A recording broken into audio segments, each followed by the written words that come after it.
Hello friends, स्वागत है आपका विकेश 2.0 में।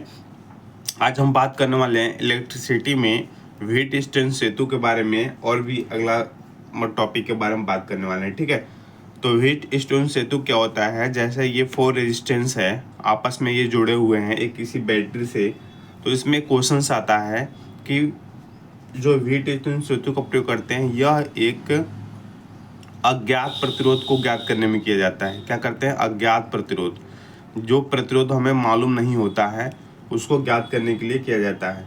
अज्ञात प्रतिरोध को ज्ञात करने की युक्ति है। क्या है? ज्ञात करने की युक्ति है। ठीक है, दूसरा लिखिएगा कि अगर गैल्वेनोमीटर से प्रवाहित धारा, ये जो गैल्वेनोमीटर है इससे जो प्रवाहित जो धारा है ना, धारा का मान यदि शून्य होगा, क्या होगा? धारा का मान यदि शून्य होगा तो सेतु जो होगी, जो सेतु होगी, ये व्हीट स्टोन सेतु, ये क्या होगा? तो लिखिएगा ये संतुलन में होता है। संतुलन में होता है।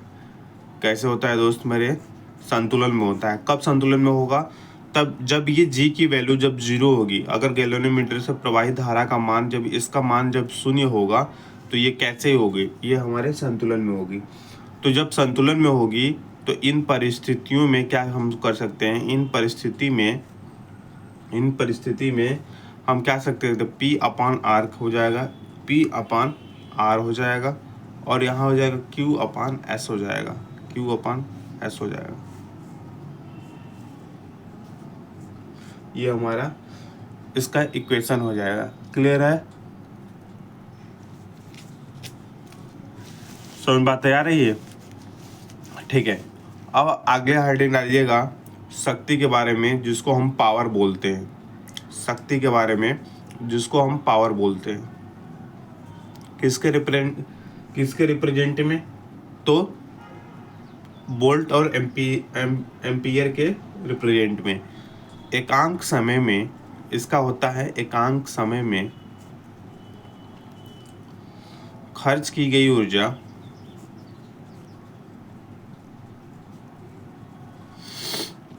गई ऊर्जा को क्या बोलते हैं? शक्ति बोलते हैं, जिसे हम पावर कहते हैं। एकांक समय में खर्च की गई ऊर्जा को हम क्या बोलते हैं? पावर बोलते हैं। अगर हम पावर P की बात करें तो P बराबर क्या होता है? P बराबर होता है V इंटू आई। P बराबर क्या होता है? V इंटू आई होता है। और V बराबर क्या होता है? I इंटू आर होता है कि नहीं होता है? बिल्कुल। तो यहाँ से अगर P बराबर हो जाएगा, अगर V की वैल्यू रख देंगे तो I इंटू आई आर, तो P बराबर क्या हो जाएगा? I²R, है ना? समझ बात आ रही है कि नहीं आ रही? तो दो फार्मूला। और यहाँ से अगर मैं एक कहूँ कि I बराबर क्या हो जाएगा, तो I बराबर हो जाएगा V/R। क्या हो जाएगा? V/R। यहाँ पे I की वैल्यू रख दोगे तो P बराबर हो जाएगा V/R का स्क्वायर इंटू R। तो P बराबर हो जाएगा V²R² इंटू R। तब इसको कैंसिल कर सकते हैं कि नहीं कर सकते हैं? कर सकते हैं। R से कैंसिल हो जाएगा तो P बराबर हो जाएगा V²/R। P बराबर हो जाएगा V²/R। क्लियर है कि नहीं? क्लियर हो रही है आपको कि नहीं?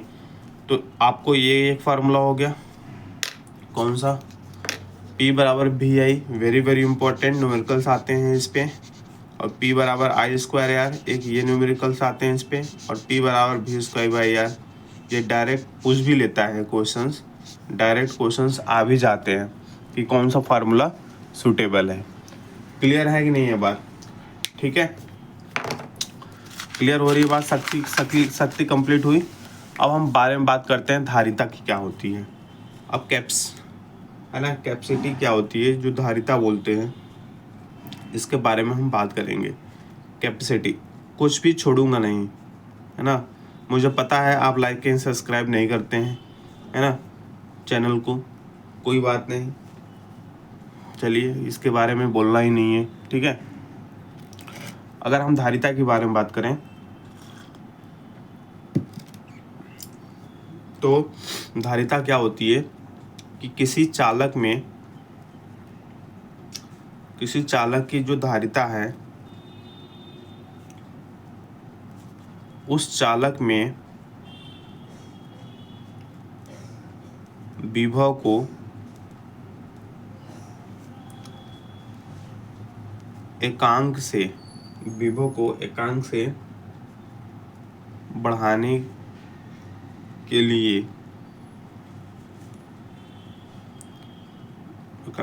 के लिए आवश्यक आवेश की मात्रा है, ठीक है।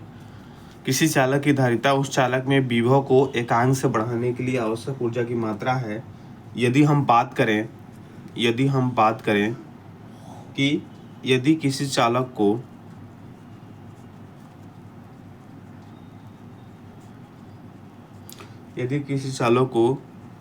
Q आवेश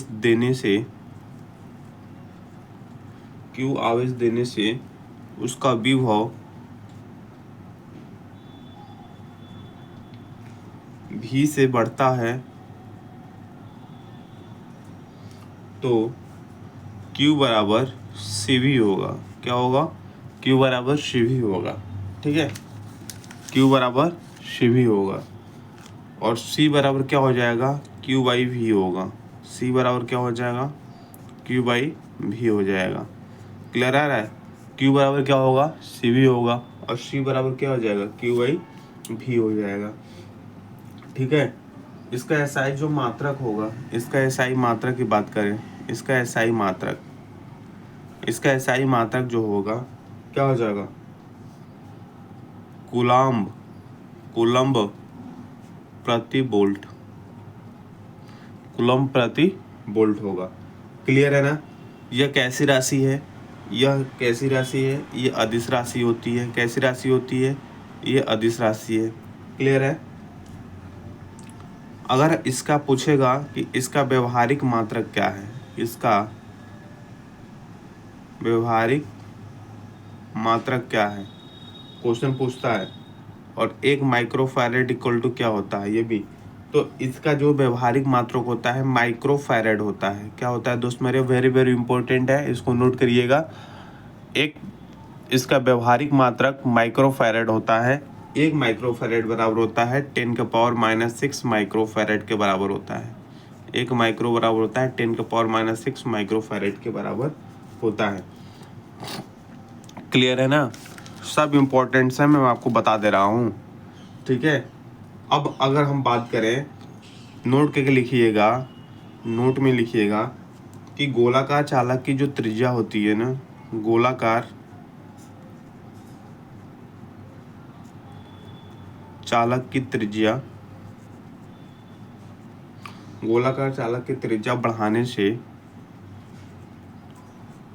से यदि गोलाकार चालक की त्रिज्या अगर बढ़ाएंगे, ठीक है, तो धारिता बढ़ती है,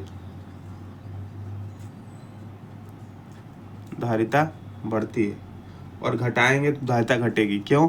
क्योंकि C बराबर होता है 4 पाई एप्सिलॉन 0 R। C बराबर होता है 4 पाई एप्सिलॉन 0 R। अगर हम बात करें C जो धारिता है इसको हम इंक्रीज कर देंगे तो R की वैल्यू इंक्रीज हो जाएगी, यानी ये रेडियस हमने इंक्रीज किया तो धारिता भी इंक्रीज हुई। क्यों? क्योंकि C जो होता है डायरेक्टली प्रोपोर्शनल होता है किसके? R के। C जो होता है डायरेक्टली प्रोपोर्शनल होता है किसके? R के होता है। यानी हम धारिता को अगर बढ़ा देंगे ना दोस्त मेरे, त्रिज्या को बढ़ा देंगे तो धारिता बढ़ जाएगी।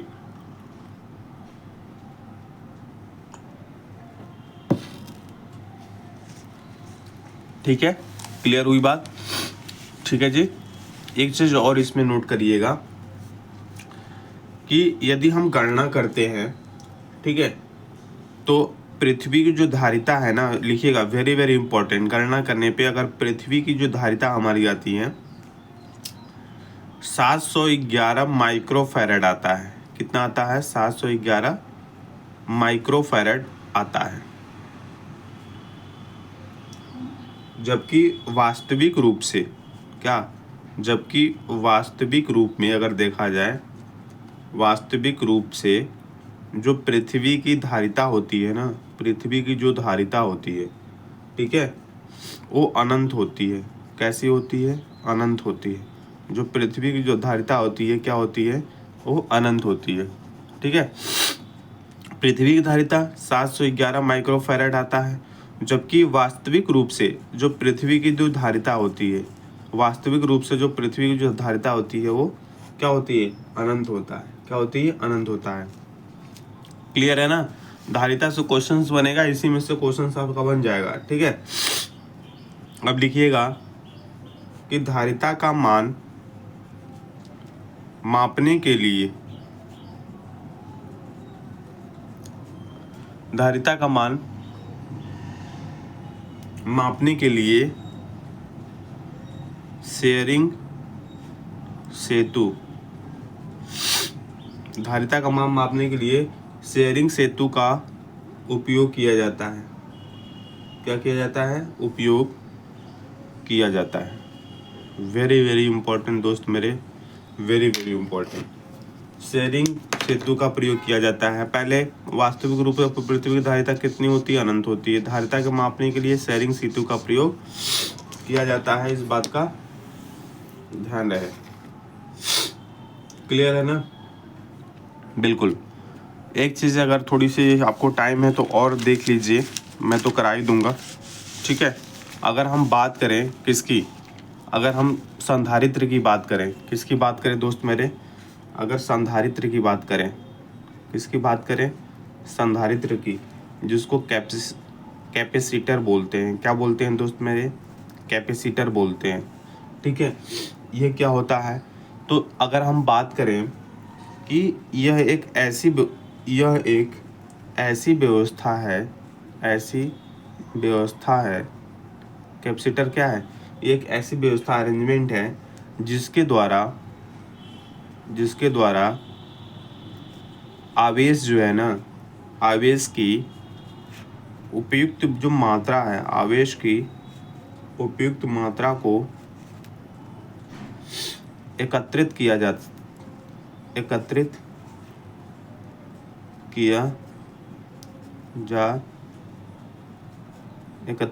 सकता है। और जो संधारित्र होता है, जो कैपेसिटर होता है, AC तथा DC दोनों पर कार्य करता है, दोनों पर कार्य करता है। ये लिखिएगा, संधारित्र AC तथा DC दोनों पर कार्य करता है। यह DC को रोकता है, sir AC DC alternative current और डायरेक्ट करंट। तो ये डायरेक्ट करंट को क्या करता है? डायरेक्ट करंट को रोकता है तथा AC को प्रवाहित करता है, AC को प्रवाहित करता है, DC को रोकता है, AC को प्रवाहित करता है। अगर हम कैपेसिटर की बात करें तो पहला जो अगर हम बात करें, ये हमारी जो लाइनिंग है यहाँ पे,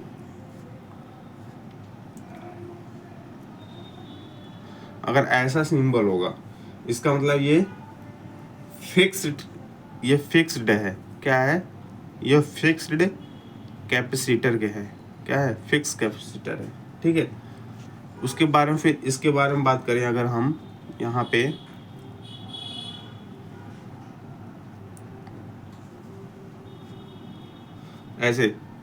ऐसे सिंबल बन गया है, इसका मतलब ये पोलराइज्ड कैपेसिटर है। क्लियर है? अगर आ गया तो आप ऐसे टिक लगा सकते हैं कौन कैसा है। वेरिएबल की बात करें कि वेरिएबल कैपेसिटर क्या होता है, तो अगर वेरिएबल की बात करें हम,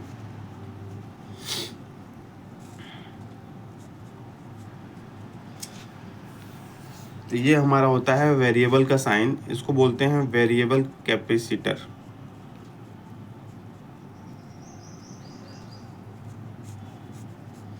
वेरिएबल कैपेसिटर।